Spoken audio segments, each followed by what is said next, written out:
একটি বাচ্চা বাদরকে মারে কয়েকটি কুকুর। তার প্রতিশোধ নিতে 250টি কুকুরের বাচ্চা মারে 2 বাদর। মহারাষ্ট্রের বন দপ্তর 2 বাদরকে ধরেছে। তাদের ধরার জন্য নাগপুর বন দপ্তরের বিশেষ দল যায়। বাদর 2টিকে ধরে নাগপুর নিয়ে আসা হয়েছে। এই 2 বাদর অন্ততপক্ষে 250টি ছোট কুকুর ও কুকুরের বাচ্চাকে মেরেছে।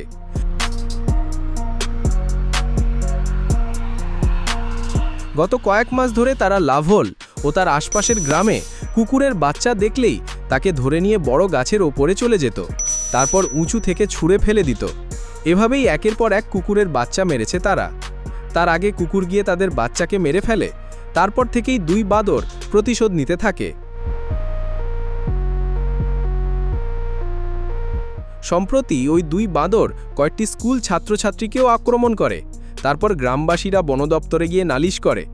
2 বাদরের তাণ্ডবে শুধু যে গ্রামবাসী বা বন দপ্তরের কর্মীরা চমকিত হয়েছেন তাই নয়, সামাজিক মাধ্যমেও বিষয়টি ভাইরাল হয়ে গেছে। পক্ষে বিপক্ষে রায় দিয়েছেন নেটিজেনরা। মজা করে পোস্টও বিস্তর করা হয়েছে। সব মিলিয়ে রীতিমতো আলোড়ন ফেলে দিয়েছে 2 বাদর।